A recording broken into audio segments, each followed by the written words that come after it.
Hello, everyone. Thanks for joining us today for this special call with Tony Khan to discuss the upcoming AEW All Out event in Chicago this weekend.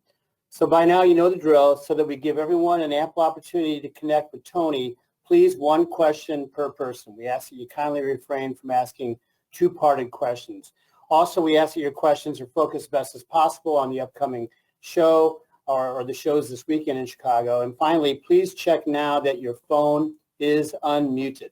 So let's get to it. I'm going to turn it over to Tony now for some opening thoughts, and then we're going to open the lines for your questions. Tony, it's all yours.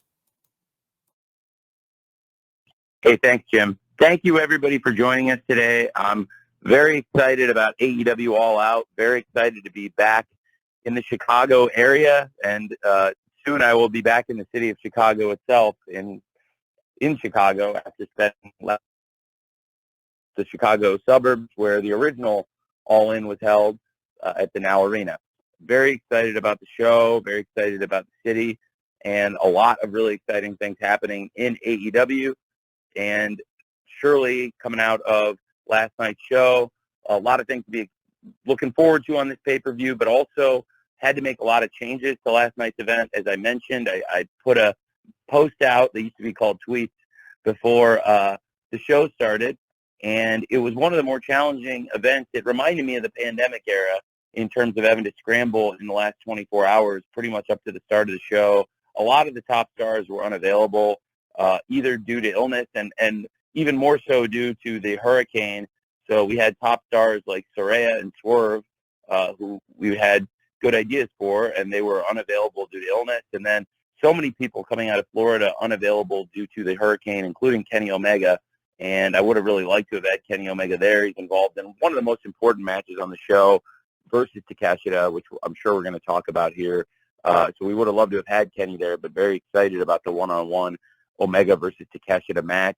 We've been looking forward to it a long time, and it's something I know Kenny has been looking forward to for a really, really long time. Speaking of the pandemic era, that's when he first asked me about bringing Takeshita into AEW several years ago in an empty Daily's place. So very exciting to come from an empty Daily's place to earlier this week, Wembley Stadium, setting the record for pro wrestling, the most tickets ever sold for any event. And what a way to come back to America now, back where it all began. So I'm really excited to talk to you about it. Just wanted to point out some of those things. And with that, Jim, please take it away, sir. All right, will do. Okay, Tony, we're going to start with Jim Varsalone from the Miami Herald. And after Jim, it'll be Connor Casey from Comic Book. Jim, you're up first. Thank you. Congratulations on All In, 81,000 plus 10 million. I wish I could talk more about that, but I just have to ask, will CM Punk be part of All Out? It's a great question, Jim. I really appreciate you asking. We're still continuing to investigate an incident that happened before All In. I can't comment any further about it at this time. I appreciate you asking, and if I could say more at this moment, I would. I'm still looking into some things, and I promise I've always done my best to be honest with the fans, and in this situation, I'm doing my best to be honest about what's happening, and have been looking into this, and please bear with us, and I appreciate you and the fans, and we'll get back to you as soon as we possibly can, I promise. All right, Jim, there you go. Thank you for that question. Connor Casey from Comic Book is next. Connor will be followed by Steve Fall from 10 Count. Connor. Hey, Tony, appreciate you taking the time today. You mentioned some of the hurdles that getting last night's Dynamite presented, whether it be illness or travel. Has this week given you any pause to maybe reconsider running pay-per-views on back-to-back weekends in the future? Well, it's a great thought, and absolutely, I knew there would be some obstacles, but I think going between these two big events, one of the reasons I feel really strongly about it is the live event aspect. And we've built live events that draw really, really well, and these are going to be, obviously we're following up what last week is the biggest gate in the history of pro wrestling, and it's hard to go back from looking at a $10 million gate, a gate that was actually over $10 million paid, one of the very few times that's ever happened in sports, entertainment, or pro wrestling. And I think it's a huge, huge milestone. And then it's pretty amazing what's happening this week, because we've got massive gate still coming this weekend, and very excited about the real estate we've built here. I think it'll be interesting to see next year where these events live and how they're presented. And that was something we were having the conversation about earlier this year on the path to creating AEW All In. And of course, All Out is one of our signature events. Where will these events live next year? It's an interesting question. There will be an All In 100%. It will take place at Wembley Stadium, August 25th. And it will be a historic night for us to go back to where we set that great record. And All Out is a really important event for us as it stands. I think it's a big part of Labor Day weekend. I think in the future, who's to say what platform these events will live on, but I don't think it's unheard of to run major events close together.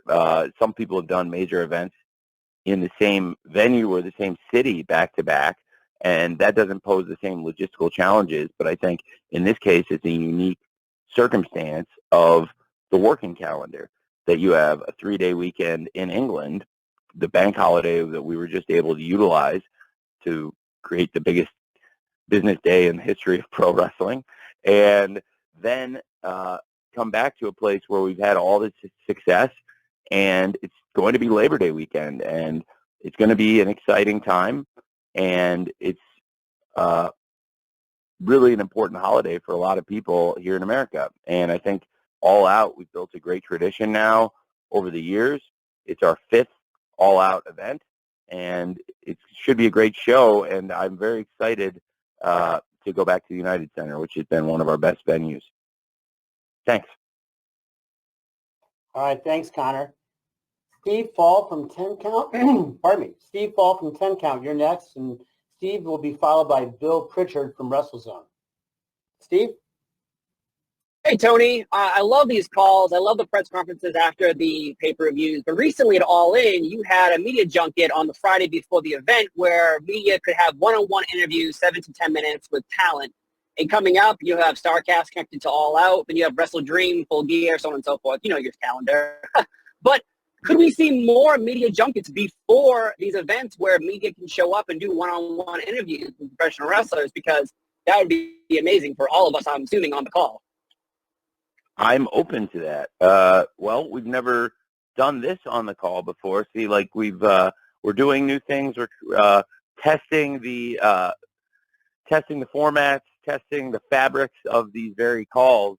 Jim, I've never punted a question back to you to the best of my recollection during one of these, but I think that's a great idea. I mean, yeah, maybe do more things like that. I think it's a great thought. It's a great idea. We'll take that under advisement, Steve. That's a great idea. It absolutely is. Well, you ready for Steve, another you broke question? our format here. Appreciate it. It's a great question, and it's up to us to answer that one. So we'll get back to you on that one, Steve.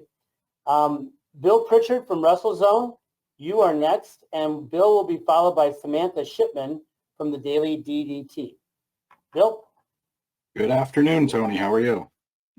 I'm very well, Bill. Thanks for asking. How are you, sir? Good. All Out has a heavy Ring of Honor roster presence this year. Any news on Ring of Honor's next standalone pay-per-view or how they'll be integrated into AEW TV going forward? Well, it's an interesting thing. The roster of champions is so strong right now. I think we have, through AEW and Ring of Honor, between the two promotions, the strongest group of champions in the world, in my opinion. And now Ring of Honor, the champions includes MJF and one of the legends of Ring of Honor, Adam Cole. So you have the AEW World Champion MJF, one of the biggest stars in wrestling, and his partner, also one of the biggest stars in wrestling. And it's very cool because this is the only major championship in ROH that Adam Cole never held during his original run there. And in addition to MJF and Adam Cole, what a roster of champions when you have Claudio Castagnoli, Samoa Joe, Katsuyori Shibata and this great crew. We have a great women's world champion, Athena. I've been looking to get Athena involved, and I'll just be super honest about this. I really like what we're doing with Athena and Billy Starks. I have a lot of fun booking the women's wrestling on Ring of Honor. I liked working with them. They had a great match recently on the show. They'll be on ROH again tonight, ROH on Honor Club tonight. And I was with Billy Starks at the arena last night and waiting for her to get cleared because she had an injury. I don't think it's anything that's going to be long-term or super serious, and hopefully she'll be back soon. But I was hoping to get Athena and Billy involved. Now, if Billy does get cleared, I'm still optimistic I can get them a match on the 0 hour and put together a great 0 hour. But Billy and Athena have something really going great on Ring of Honor, and Athena is a great world champion. And I've really, really enjoyed this great run now, dating back about a year almost to Final Battle. And you asked me about the ROH pay-per-views, and Athena's been a great champion, and I think dating back to Final Battle, and fittingly enough, that will be a great Ring of Honor event. We're planning to have a Final Battle in December. It was a great event for us, very successful last year, so I'm looking forward to that. But, Athena has been a very active, competitive world champion, having a lot of fun with that run, and was planning to get Athena involved. And I'm still thinking either way that'll happen, but I'm optimistic she'll be able to have a match involving Billy Starks, and they've been doing some really cool stuff. I was talking to Mox yesterday at the arena, and he's putting together a cool tournament. I enjoy talking to him about pro wrestling a lot, and a lot of the women we've worked with in AEW are going to go, and I love for them to get this experience. It's one of the great things about independent wrestling and why we love working with independent wrestling promotions, especially when the person who's putting some thought behind it is one of the best minds in wrestling in Mox. And he's got a tournament that Billy's involved in there, and October 8th, Renee, I believe, is the ambassador for the event. And it's a great event. And when I see names like, not only Billy Starks, but Marina Shafir, Bert Vixen, Trish Adora, Allison Kay, Janai Kai, and others, I like all of them. They've all worked here in the past. And, I think that's a great chance for them to get some reps. And in the case of Billy in particular, I was saying to Mox, God, at 18 years old, she's doing some great stuff. I just want to make sure she takes care of herself because she wrestles really hard and beats herself up a lot, especially for an 18-year-old. I think she's got a lot of potential. That she's got to think with it. That's a match I'd love to have. I think Athena's a great champion. I think Claudio is an amazing world champion. And so having a pair of great singles world champions like Athena and somebody like a Claudio Castagnoli who can step into the ring and I believe has a case to beat any wrestler in the world, and a great world television champion, Samoa Joe, now is approaching the longest reign in the history of ROH. And when you look at the matches he's won, over the last year plus, he's had a lot of great wins with that title. And now with MJF and Adam Cole as the tag champs, that's two of the biggest stars in pro wrestling. We have great six-man champions. They're the longest reigning six-man champs ever, Brian Cage and the Gates of Agony. And the Gates of Agony were barely, to see how far Toa and Khan have come in over a year since the Gates of Agony became a team. And since they won the six-man championship, they've come so far. And I think it's really cool. The Gates of Agony were a team we put together. They had never teamed before. And, I remember the first ROH show, we were still talking about the name, what the name was going to be and what the finishing move was going to be. That was how new they were to each other. And they've come so far, the Gates of Agony and Brian Cage. I think that's what our ROH is all about, and also different styles. And we've got some great pure wrestling, a great pure wrestling champion who I could write an entire book about how much I love Shibata and how great I think he is, and what a great pure champion he is for ROH. And we have that great pure wrestling, and then you have a hard-hitting style like Brian Cage and the Gates of Agony, throwing around big, meaty guys, having some great matches with teams like Iron Savages, and also taking on high flyers like some of the best luchadors, or had a great match here with Darius Action and Lee Johnson. So a lot of great champions in ROH. That's why I like to feature the best in the world. And obviously, I'm very close to that roster as well. So we're going to utilize some of those stars. But now the ROH list of champions, you don't want to gloss over. That includes MJF and Adam Cole. And I don't know a fan in wrestling right now that isn't excited about what MJF and Adam Cole are doing if they've really been following it, because it's really exciting, and it's certainly the most needle moving story we've had as far as putting it out in the biggest ticket sales, the biggest paid fan attendance in the history of pro wrestling in the main event. So a lot of great things happening there, and that's why I wanted to get that crew very involved, and I thought it would be great to have a lot of them involved on this all-out event and feature some of the top stars across wrestling, across these two events, All In and All Out.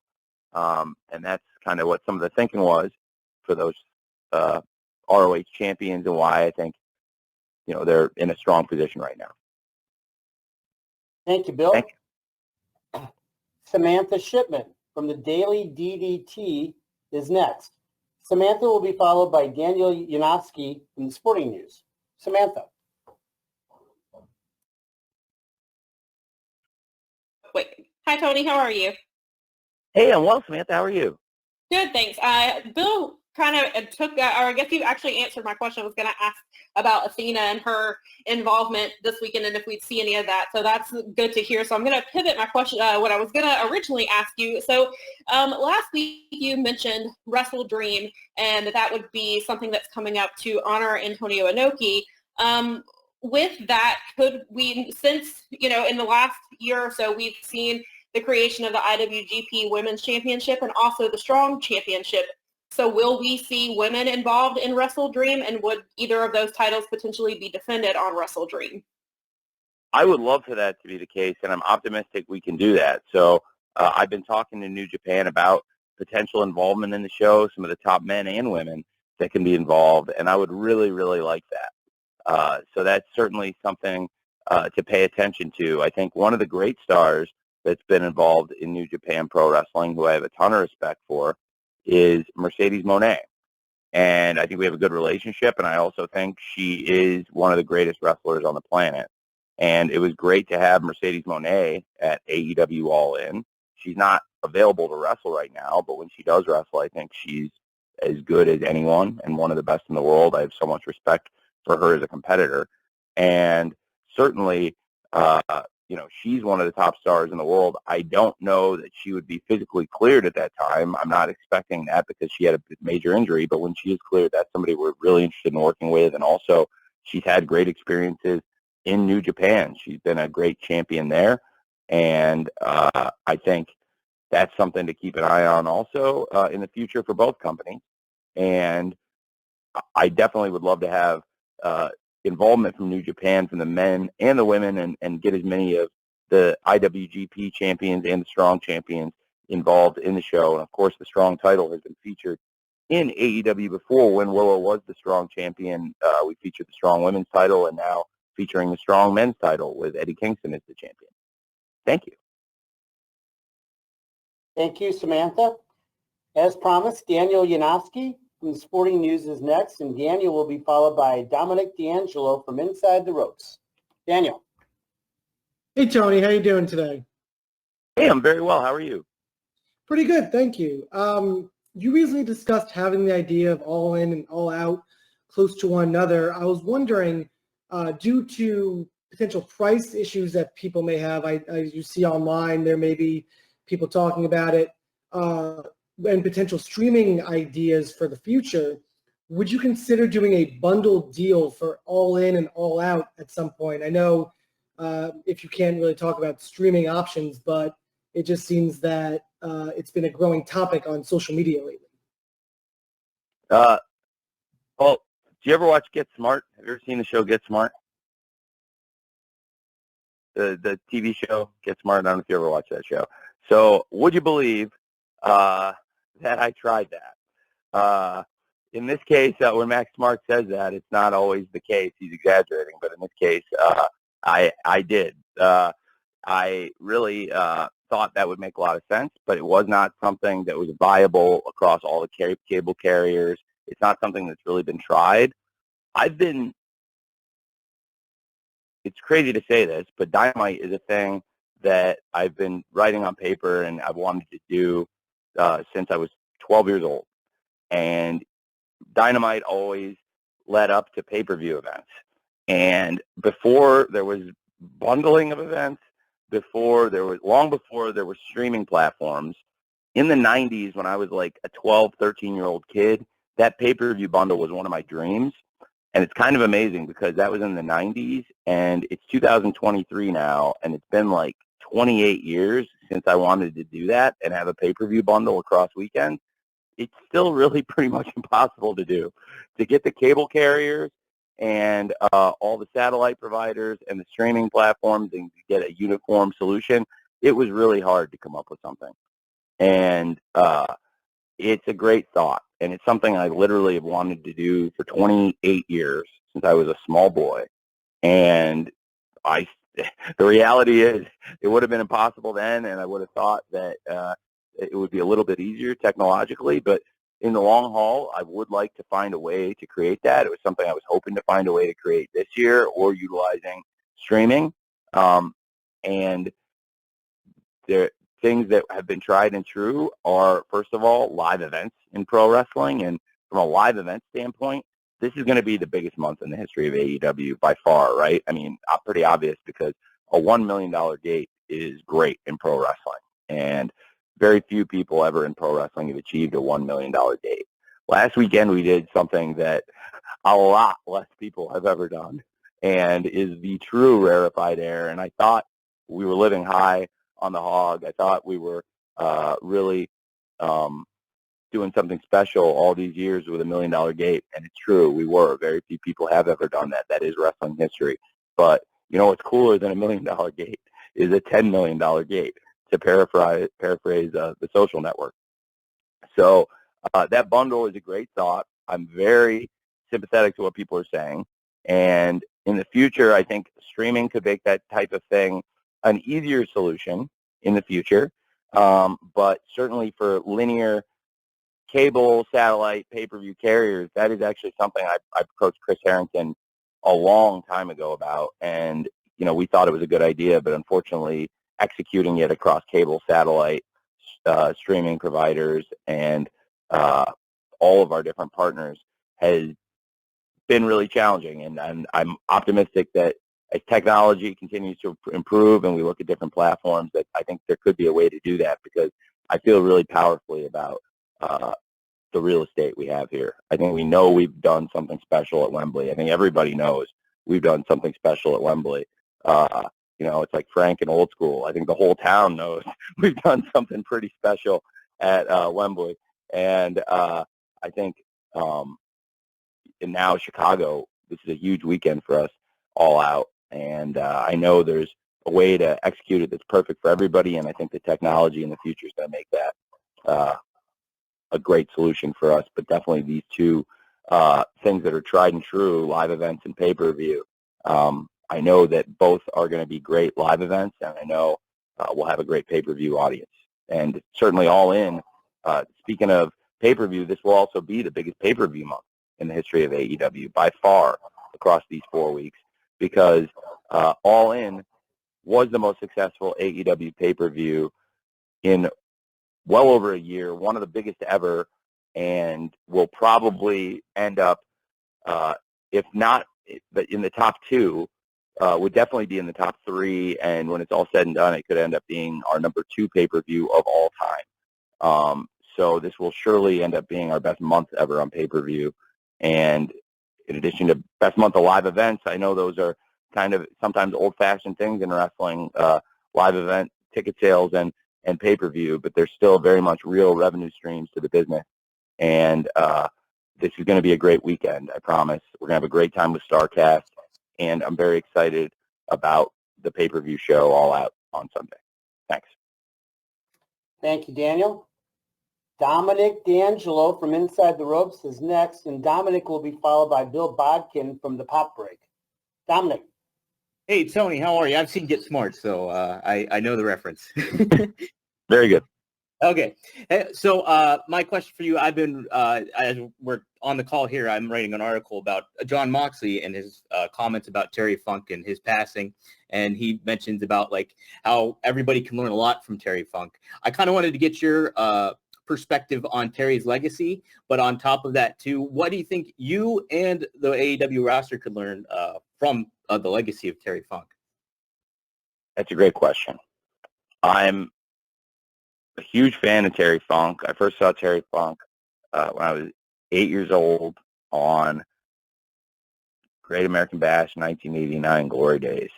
And I thought it was some of the greatest stuff I'd ever seen. I rented the tape from Blockbuster Video, and then I started calling every Blockbuster Video and every video store in Central Illinois. And there were lots of different unaffiliated video stores and mom and pop shops back then. And there's a lot of surrounding towns. And my parents did not particularly love or even like wrestling, but they were very cool about my love for it.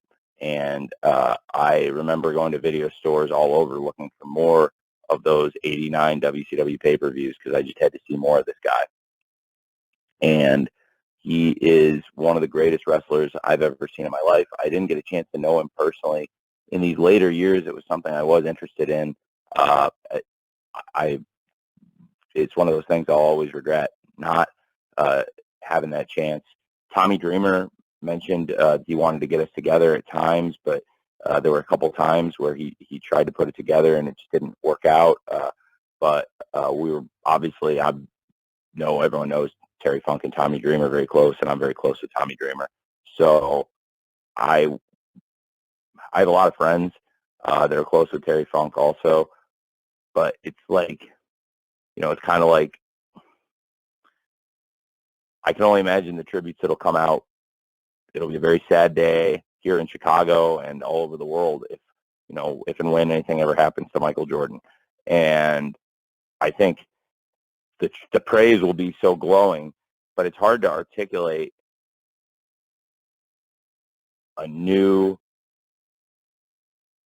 thought, something that hasn't been said, an original idea about what makes Terry Funk so special, because it's all been mined. So he's so great. And it's hard to articulate the greatness of somebody who's so much better than everybody else. But he's right, John, when John says that we could all learn a lot from Terry Funk. I think we can all see John has learned things from Terry Funk. And certainly there are great wrestlers today that will keep his legacy alive. There's so many people that respect Terry Funk. He'll be one of those great names that lives forever in this business. And certainly I was very, very sad to hear that when he passed away, and thinking of his family. And to me, yeah, he's personally one of my heroes. And, my dad and I watching ECW then later after that. And again, my dad didn't love wrestling, but he was very cool to take me to ECW, and that was the thing that was the most important to me. And if I achieved my academic goals, that was what my big reward would be, and that's why I achieved my academic goals, frankly, is because I wanted to go to ECW. And Terry Funk's a huge part of that legacy too, but really across all of pro wrestling, I think Terry Funk leaves a major, major footprint and the biggest of shoes to fill. Thank you very much. Thank you, Dominic. Bill Bodkin from the Pop Break is next. Ella J from A Wrestling Gal will follow Bill. Bill, you're up. Hey, Tony. At the media scrum for All In, you took this moment and you stated how monumental All In was for AEW and for you, and it wasn't just because of the gate, it wasn't just because of the attendance, but because of just like the struggles that you and AEW have had over the past years, from injuries to conflict and whatever. We all know what they are. But now that you've had the success of All In, how does that refocus you as not only as a creative, but someone who's looking to put new ideas out there or go after new talent? How are you? What's your mind space now that you've had the most successful wrestling show of all time? That's a great question. I'm very excited to build to a great event. We'll have a great event this weekend, and I will come back to that if it's okay. After I answer your question, I'd like to talk a little bit more about this weekend, but I think we can't talk about this weekend or anything in wrestling right now without talking about what happened at All In. We're going to come back to it, and it's going to be, I promise, that I will spend so much time thinking about how to make next year's All In a worthy successor. I am absolutely committed to that. And the event was so powerful, and we set records. We sold more tickets than any event ever. We have hit highs in our pay-per-view business that I think we've really only hit once before. I believe this will end up being our second biggest pay-per-view of all time as it stands. And we've captured fans all over the world, their interest. Tonight is going to be really exciting because coming up soon tonight in the UK, they're going to be replaying All In all over the channels, and it's on linear TV across ITV4, ITVX. So pretty much everybody in the country with a television set or anybody with media capabilities, anybody can access ITV for free. And it's I always call it's a rabbit ears channel. Anybody can get it. And rabbit ears has come a long way. I mean, that's one of those things I saw firsthand in the past decade. Is I can't believe how much easier it is than when I was a kid, when we would switch off satellite for the local TV channels. And certainly there was a big difference. I would rather watch stuff on my satellite than the local TV channels because the reception was much better. And to see how far it's come in recent years for people with what are effectively now digital rabbit ears. And so anybody can watch ITV, and now the whole country is going to be able to see it. And I think that's really special. So very excited about that. And coming off the event, it's inspirational, but I also think it inspires other people. Talking to wrestlers outside of AEW, I think there's a whole new perception of what it means to go to AEW. The show we delivered, look, everybody before All In would have said, I believe, that there's a spectacle in wrestling, and every wrestler's dream, when they were growing up, there was no AEW. And a lot of people would say that, the only spectacle, and for many years, was WrestleMania. And I think a lot of people would argue that, like, WrestleMania at its heights, like the Silver Dome or a lot of the stadium shows, that Starrcade never reached that pinnacle. And I can say that we've done a show that generated more revenue than any Starrcade ever. And that is AEW All In. And it sold more tickets than any WrestleMania ever. And the staging was grand. I think next year, one thing I'll look at, maybe the set. But if we build a bigger set, it might mean selling a few less of the premium seats because the set takes up some space, So that helped us put a lot of the best inventory on sale. But the spectacle, the overall spectacle of All In was as big a spectacle and as well produced of a wrestling television show and pay-per-view event specifically as any major event in wrestling. We are on the biggest stage ourselves now, and there's not only one wrestling event that is on the biggest stage, and we've done things that nobody can take away. The most tickets sold, the quality of the event, the wrestling, and the spirit of the fans, which was the most positive spirit I've ever seen leaving any wrestling event ever.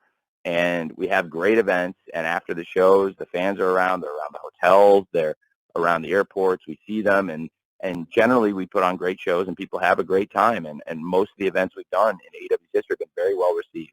I stand here before you today, and I will say this again on this call just to reiterate this. I truly believe, and I've watched every big wrestling event this year across the major companies, and I think whether I saw them live or saw them later on replay, and I believe that among the best events all year in wrestling are Revolution, Supercard of Honor, the Forbidden Door, Death Before Dishonor, and AEW All In.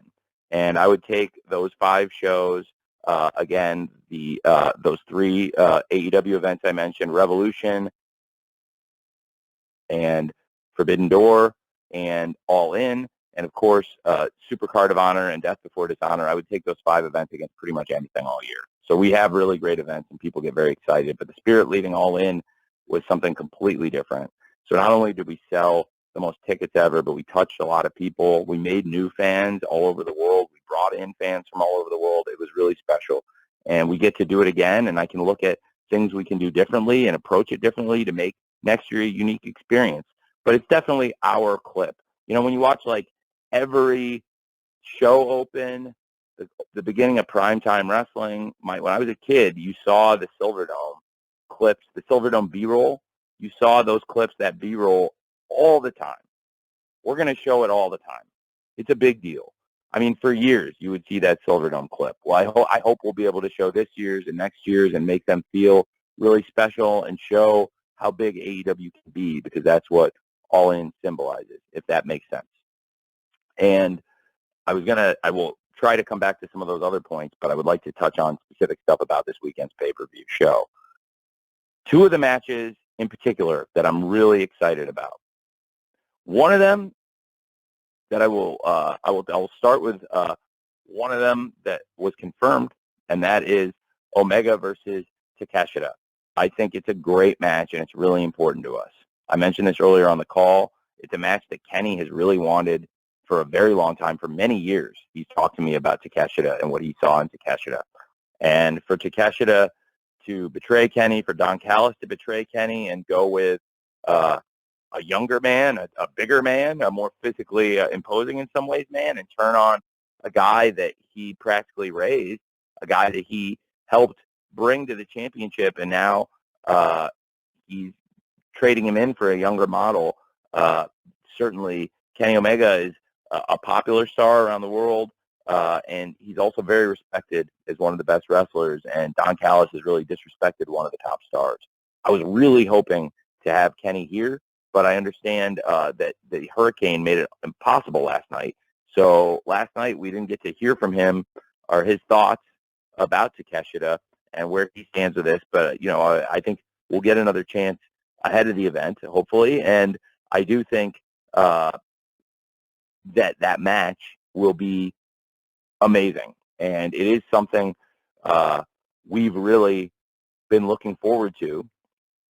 I had talked to Kenny at one point to pull back the curtain about doing that match at All In. And there were some fans that asked about, should Kenny do the singles match or the trios match? But I also thought the 6-man match made a lot of sense.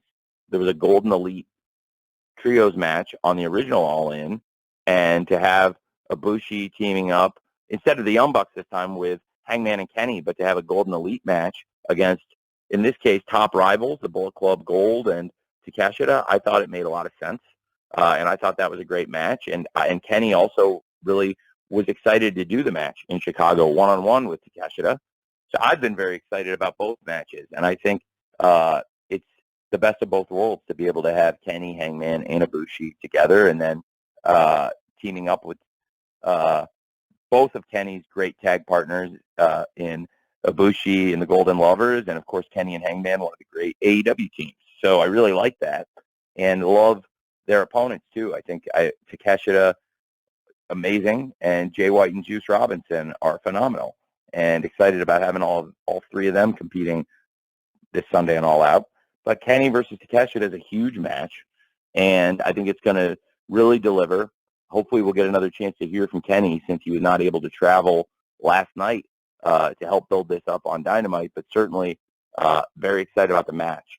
Another match I'm really excited about, and I've been excited about for a long time, and it's one of those matches in AEW that we've never had.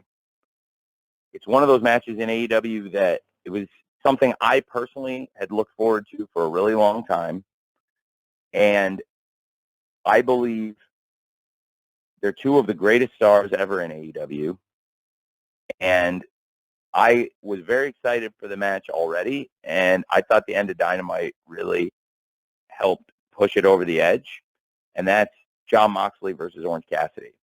And it's, you know, there's a lot of discourse among fans. And certainly, All In was the best received event we've ever done. It was the most successful event we've ever done. And even in the lead up to that, the most successful, well-received thing we ever did, I had a lot of people, a lot of fans saying you should have put Jon Moxley versus Orange Cassidy on All In. And you can't please everybody. But I felt like it's such a unique opportunity for the company. To me personally, to do Stadium Stampede in Wembley Stadium was the most surreal experience of my life. To have Andreas Pereira and Tim Ream standing there, and if you follow international football and you know who those people are, they're really a big deal. And then especially if you follow Fulham, you know they're a really big deal to me personally too.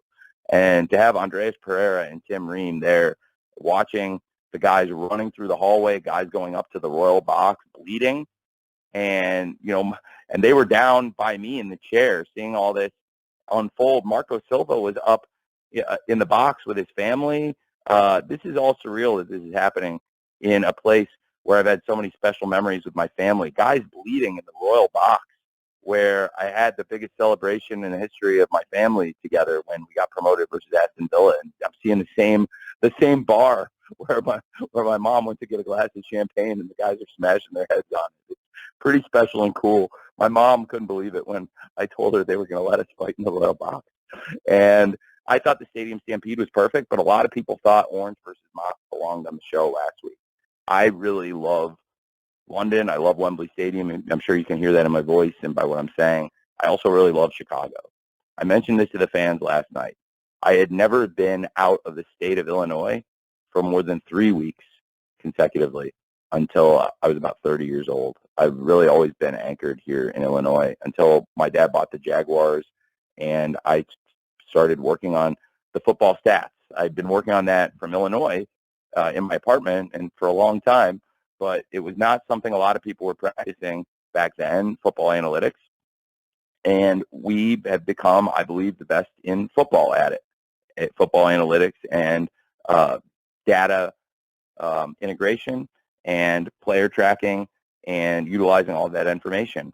And I still love working on it, but now we have a great staff of people that are in the office. I used to be in there 80 hours a week, and I don't have to be in Jacksonville in that office 80 hours a week anymore because I can get involved online and still do a lot of the things I did, come in, help out with the undrafted free agents, help out week to week during the football season. But, now I'm working on the road and living with AEW and at Fulham.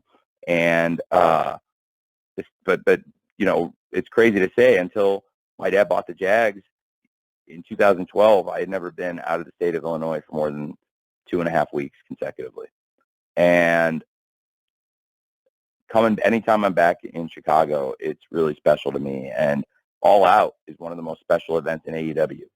So there were some of the matches on All In that I saw how they could naturally lead into All Out, and I think they were matches people wanted to see on All In, and that's Omega versus Takeshita, and certainly Orange Cassidy versus Jon Moxley. I also have to do a TV show that is the flagship show. We've got great TV now with Dynamite, Rampage, and Collision. And for Dynamite last night, I felt like we need to do a great go-home Dynamite. We're going to have a great stuff on Rampage tomorrow, and certainly have a huge go-home Collision live at the United Center on Saturday. But I felt really strong that Orange Cassidy and Jon Moxley is a special match, something I've been saving for years. Going back to January of 2020, I had a very limited interaction with these two in a Mox versus Trent match in Daly's Place. Again, 3.5 years ago, over 3.5 years ago. Thinking back that far, that's how long I've really wanted to do Jon Moxley versus Orange Cassidy. The international title didn't exist yet then, but the international title is a very real thing now. And every week on TV, practically, you see Orange Cassidy on at least one of the shows out there as the champion fighting. The promo he gave at the end of the show was real and from the bottom of his heart, and I've seen so many people praising it, but it's the truth. That's who he is. That's what he's done. He is the hardworking champion, and he's a great wrestler. He's very respected in the locker room, and Orange Cassidy versus Moxley is one of those great matches we wanted to deliver. But I also thought that Penta El Zero Miedo deserved a huge platform and this great main event match. He had every reason to want the match with Moxley. He's also had a long rivalry with Orange Cassidy.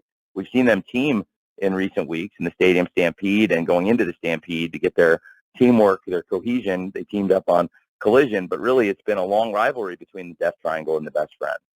And certainly two of the more popular members of the whole thing, that rivalry in the Death Triangle and the Best Friends, would be Orange Cassidy and Penta El Zero Miedo. And Penta wanted the shot to go to All Out also.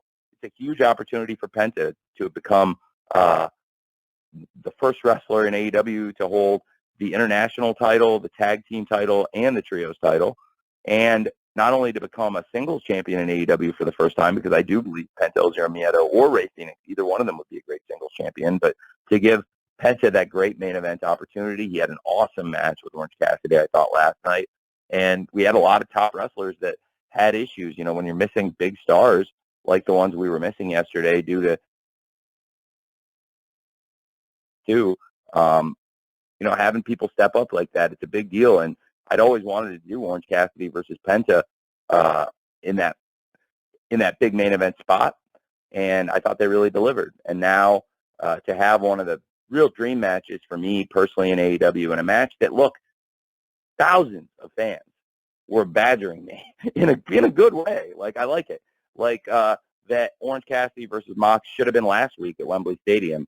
Now I think it's really exciting that it's going to happen for the international title at the United Center, two of AEW's greatest stars ever, Mox versus Orange Cassidy, for that international title that PAC and now Orange Cassidy in particular have really elevated to one of our top championships, and in my opinion, it's one of my favorite championships in wrestling, the international title.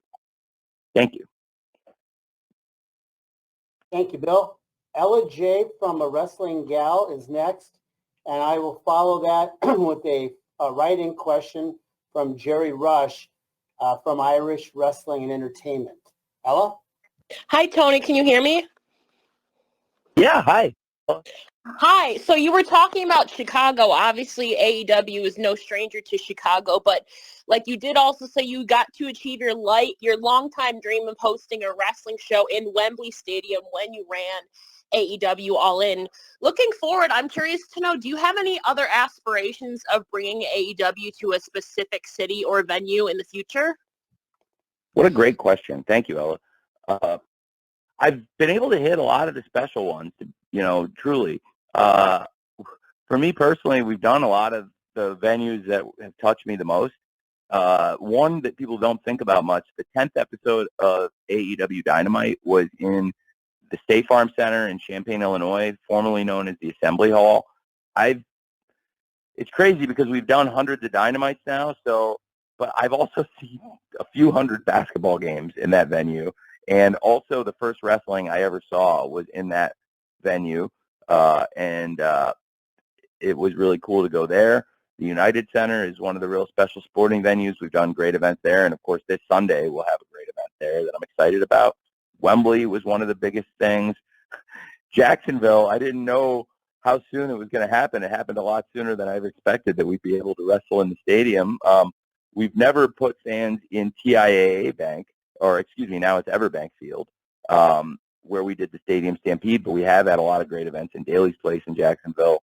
Wembley was one of the biggest for me. Another one we've done that was a lifelong goal. It's still crazy. We've gotten to do so many of them. Thank you, Ella, for making me feel great about all the great stuff we've been fortunate to do. The Forum. And the Forum is one of my favorites. And I grew up, I haven't a lot of time to watch TV. I want to get back and watch this season 2 of Winning Time because I grew up as a big fan of the Lakers. And I kind of like some of the 80s wrestling. I just missed it and came in on the back end of it. Magic Johnson and Hulk Hogan, both of them were kind of coming off a big run in 1991 and then slowed down a little bit for very different reasons.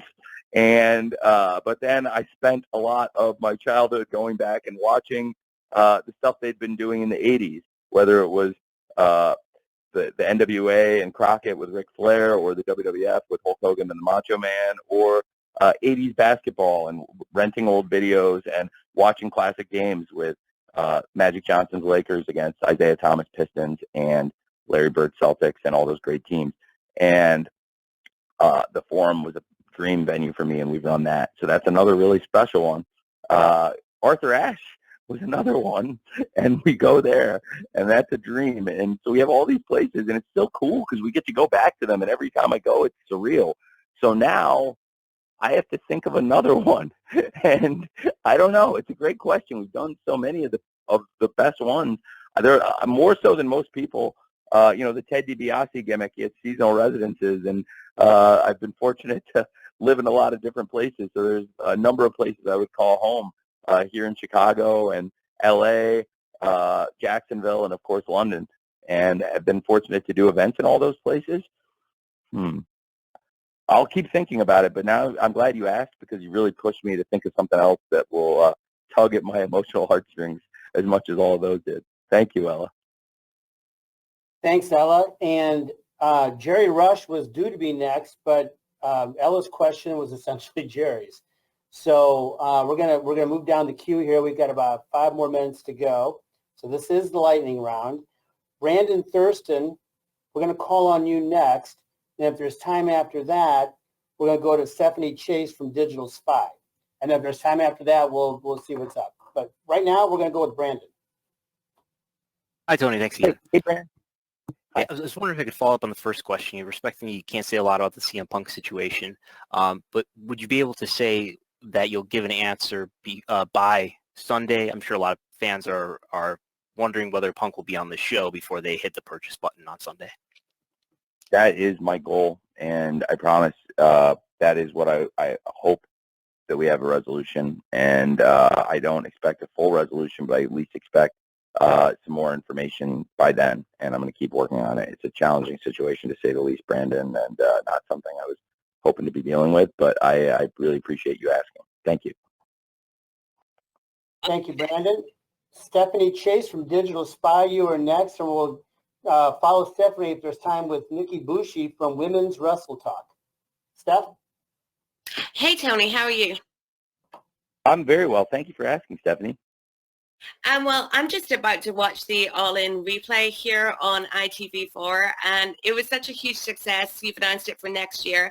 I was wondering, on top of that, have you looked into doing a UK tour or bringing Dynamite and Collision to the UK next time with All In? It's a great thought. I specifically did not want to this past time because I felt that AEW All In should be the very first AEW show in London, and it was obviously a lot of firsts at once, but I thought it really had to be our very first show to keep that first time energy.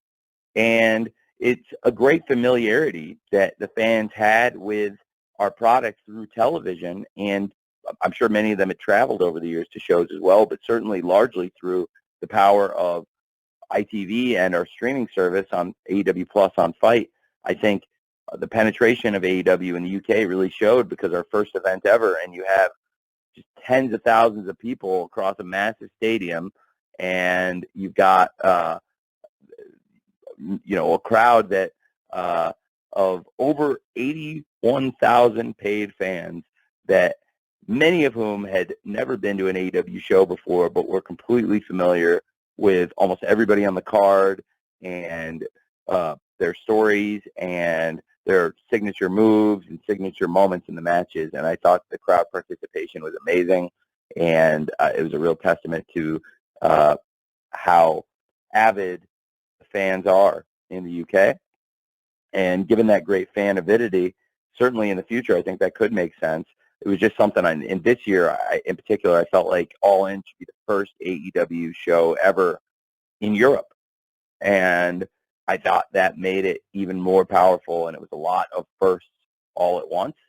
And it all came together to be the greatest evening I've ever been a part of, although for a lot of you in America, it was a great day. Probably not an evening, especially on the West Coast. It was early in the day. And I was curious how it would work as a pay-per-view. It worked incredibly well. And even though it was earlier start time in the U.S. than our usual shows, it worked really well. And that's an understatement. It was a massive success. And certainly in the future, more events over there. That's something I certainly consider. And as long as I can keep 100% of that focus on AEW All In. Thank you very much, Stephanie. Okay, thanks, Stephanie. So as promised, we got time for Nikki Bushi from Women's Wrestle Talk, and then let's finish up with Sean Ross Sapp from Fightful. Nikki?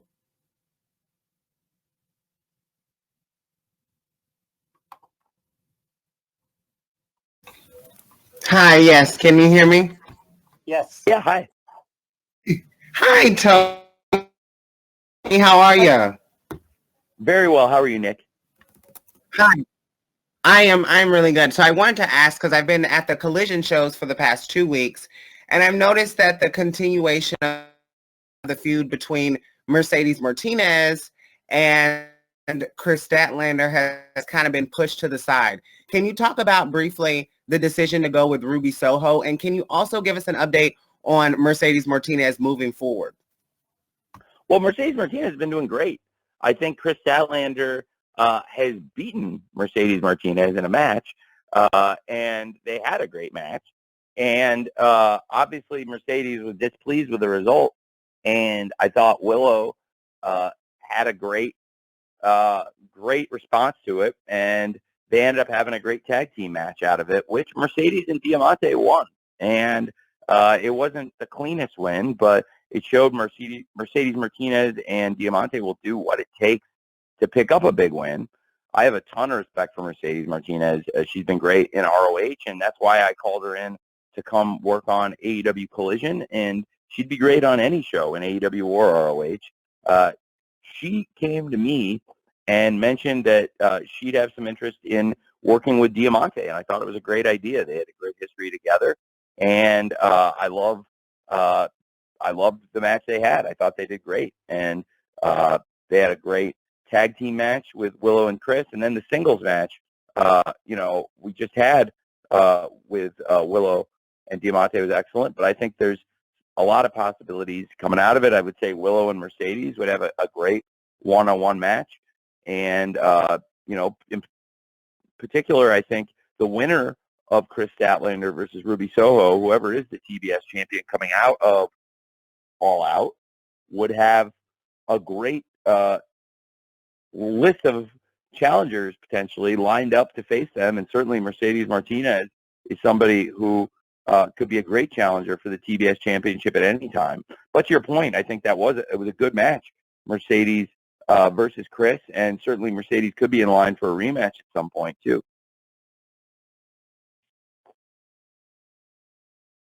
Thanks. Thank you, Tony. Thank you very much, Nikki. We're going to squeeze in Sean Ross Sapp to finish up. Sean Ross Sapp from Fightful. Hey, Tony, thanks for taking the time. There were reports that you had spoken with CM Punk before AEW All In, and he expressed maybe some frustrations. Is that true? And would any of that have affected this card, the direction of it, or the booking of it, completely separate of what is being investigated right now? I think we had good plans that had nothing to do with the incident. I think we've been having great shows on Collision, and really a hot run of events. Forbidden Door was a great show, and coming out of Forbidden Door, I think it's been a really exciting summer, and I've been really happy with everything. I was really happy going into AEW All In. I thought everybody was doing a great job on all the shows.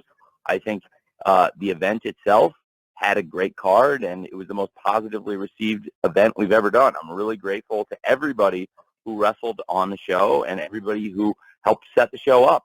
And the lead into it was great. I thought we had a great Wednesday TV. It was really, in my opinion, it was one of the best Wednesdays. We had a great go-home show on Dynamite, and then had a great go-home Collision. The Dynamite show, a lot of people said, was the best go-home show we've ever done, and I really enjoyed it. I thought it was awesome. It was a great balance of matches and promos, and that can be a really hard thing to do sometimes. I've always said, I do these calls with you a lot, and often it's the day after that go-home show, and it's a challenging thing. And this was one of the best received ones we've ever done, the last Wednesday. And then the Collision was excellent, and I felt like all the TV was really strong going in, and we had a Wednesday taping where we taped Dynamite and Collision, and I thought it was great, and I was very happy. And the shows were excellent. I think it had nothing to do with the people that have been wrestling each other, any of this stuff.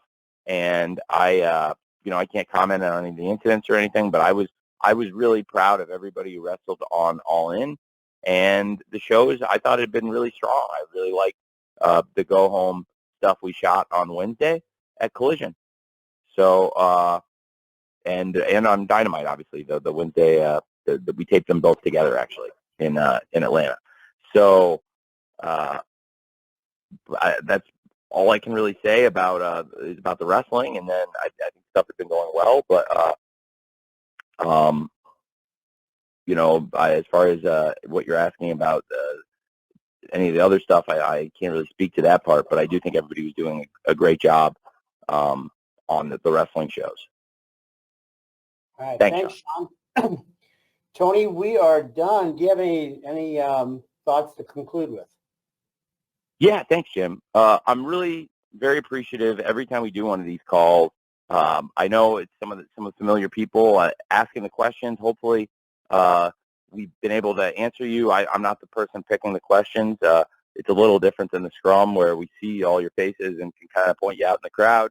But I really do try to stick around and answer as many as I can. And, I'm not trying to avoid any questions from any of you. I really appreciate you. And I know that your coverage, each and every one of you who asked a question today or came to a Scrum, or even if you've never come to one of these and you just recap them, all of the people who cover AEW, who cover pro wrestling, you're the ones who are our link to the fans in many ways. You're the ones who promote these events. You're the ones who create the coverage. And, it's not your job to be a fan of pro wrestling, but I know a lot of you are fans of pro wrestling. And coming out of this week, having something so special as AEW All In, it's a really great time for the company. And there's a lot to be excited about. And I'm very fired up to go back to the United Center. Even if there have been some challenges in the backstage, I do think there's stuff I'm very excited about on the card and big matches to look forward to. I didn't get asked about it specifically, but I think it's a big deal to have Young Bucks and FTR teaming up. For a long time, nobody thought they would see that in pro wrestling. And these are not best friends. It's been a hard road with Young Bucks and FTR. You saw at the end of the match at Wembley. It's a very competitive relationship. I think FTR and Young Bucks would consider themselves competitors, not close friends. And very excited to have them teaming up against Bullet Club Gold on this show. Very excited about a lot of the wrestling on the show. And in particular, we mentioned a lot of the matches. I think Miro and Powerhouse Hobbs really have a great opportunity to showcase on pay-per-view here, which I've been excited to give them. And this show means a lot to me. It's important to put on some big matches in front of Chicago, which has been really a key town for AEW, and even before AEW, dating back to All In, and in addition to being a hometown for me. And so very excited for that, and going to be a lot of great stuff on the card. I think we mentioned Statlander is on a great run, and I have a lot of excitement to see Chris Statlander get in there with Ruby Soho again, given some of their past. I'll never forget the way the crowd reacted to their match in Las Vegas. And Chris Statlander's come a long way since then, and I'm very excited for this. And two matches in particular I mentioned earlier, Kenny Omega versus Takeshita. That is a match that would fit on any show in the world, and I think the fans in Chicago, I'm very, very confident you're going to get a great, great, great wrestling match with Omega versus Takeshita, but also a grudge match because Kenny is super pissed. And we also have a match that I wanted to see from the beginning of AEW, and in Jon Moxley and Orange Cassidy, I think they're going to deliver something really special. I'm very excited about that match and the whole card. I really appreciate a lot of you who will be at the show in Chicago, and I just wanted to let you know if you do come, I'll do my best to answer all your questions. If you've ever been to one of the scrums, We really do try to get everybody in at some point and make sure everybody gets the chance to ask somebody a question at some point in the scrum. And I just wanted to thank you all one last time. Thanks for doing this, and hopefully see you in Chicago. Thanks, Jim. Thank you, Tony. And thank you again for everyone for being part of today's call. We're going to have, as we normally do, the audio link to today's session available here shortly. So with that, it's already been, like Tony said, a milestone week for AEW, and there's a lot more to come. So we appreciate your service to the wrestling community. It plays a major role in all we do. And on behalf of Tony and everyone at AEW, be assured that we appreciate you. Thanks again, and we'll see you this weekend.